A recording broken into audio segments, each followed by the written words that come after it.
श्री पुरुषोत्तम भगवान की जय। ओम नमो भगवते वासुदेवाय। आप सब पर भगवान विष्णु की कृपा सदैव बनी रहे। आज पुरुषोत्तम अधिक मास का 17वां अध्याय।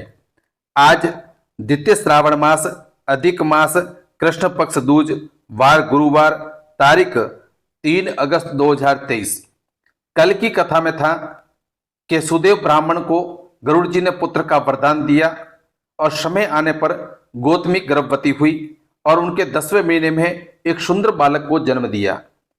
उस बालक का नाम शुकदेव रखा। बालक धीरे धीरे बड़ा होने लगा एवं पढ़ने में अच्छा विद्वान हुआ।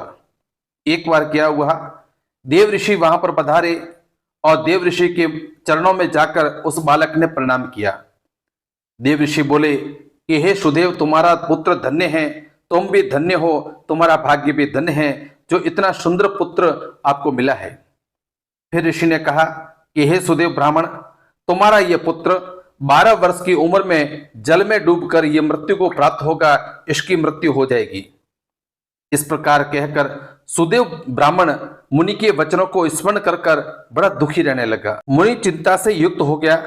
तब सुदेव ब्राह्मण की पत्नी ने कहा कि आप चिंता क्यों करते हो, जो होना है वो होकर रहेगा, होनहार को कौन टाल सकता है। इस प्रकार सुदेव अपनी पत्नी के वचनों को सुनकर श्री हरि के चरण कमलों का ध्यान रखते हुए अपने पुत्र के शोक का निवारण किया। अब आगे की कथा है कि नारद जी बोले कि हे कृपा सागर, ज्ञानोपार्जन के पश्चात दृढ़धनवा का क्या हुआ। श्री नारायण जी बोले कि राजा दृढ़धनवा अपने पूर्व जन्म की कहानी सुनकर अति आश्चर्य से भर उठे। वाल्मीकि जी ने पुनः कहना शुरू किया कि हे राजन, अपनी पत्नी की ऐसी कर्णप्रिय शीतल वाणी को सुनकर वो सुदेव ब्राह्मण ने धीरज रख लिया और हरि के ध्यान में मगन हो गया। एक दीर्घ श्वास लेकर फिर दीन स्वर में वो ब्राह्मण कह उठा कि अच्छा, पत्नी को बोला कि अच्छा, जो तू कहती है वही सही है, जो होना होगा वो होके रहेगा। इसी प्रकार कुछ काल यूं ही बीत गया, समय बीत गया और समय बीतते बीतते एक बार क्या हुआ है कि सुदेव ब्राह्मण श्री हरि चिंतन में निमग्न जब समिधा, कूश, फल और फल एकत्रित करने हेतु वन की ओर गए तो उसी दिन पुत्र सुखदेव भी अपने मित्रों के साथ बावड़ी पर जा पहुंचा और जल क्रीड़ा करने लगा, यानी जल में खेलने लगे। बच्चे सब इकट्ठे होकर और जल में खेलने लगे और बावड़ी में वो उतर गया। गर्मी के दिन थे, ग्रीष्म ऋतु थी। वे लोग एक दूसरे पर जल उलीचने लगे, यानी एक दूसरे पर जल को डालने लगे और खेलने लगे। सुखदेव को इस खेल से बड़ा आनंद प्राप्त हुआ। वे सब बालकों के साथ बावड़ी में आगे बहते गए और प्रेम से खेलते रहे और खेल ही खेल में बालकों ने उसे गहरे जल की ओर भगा दिया। वह भी उन लोगों से बचने के लिए उधर बढ़ गया और देववसात वह अथाह जल में डुबकी खा गया, यानी गहरे जल के अंदर उतर गया और अपनी श्वास को अपने मित्रों को धोखा देने के लिए उसने रोक लिया और जल के अंदर डुबकी लगाई, किंतु वह अपने को संभाल न सकने के कारण अत्यंत व्याकुल हो और निकलने का प्रयत्न करने लगा, लेकिन वह ऐसा न कर सका और वहीं जल के अंदर डूब गया और उसकी मृत्यु हो गई। वह देखकर अन्य बालक हाहाकार करते हुए वहां से भाग गए और इस शोक समाचार को उसकी माता गौतमी को आकर सुनाया। बालकों की ऐसी वज्रपात जैसी वाणी को सुनकर गौतमी पुत्र शोक के विहल से हो धरती पर मूर्छित होकर गिर पड़ी। उसी समय सुदेव ब्राह्मण भी वहां आ पहुंचा और पुत्र की मृत्यु का संवाद सुनकर वह भी कटे वृक्ष की तरह पृथ्वी पर पछाड़ खाकर गिर गया। पति पत्नी दोनों रोने लगे। फिर थोड़े टाइम के बाद में इसके अनंतर दोनों पति पत्नी उस बावड़ी के निकट पहुंचे और पुत्र के शव को निकालकर उसमें बाह में भरकर और सुदेव ने उसके मुख को अनेक बार चूमा।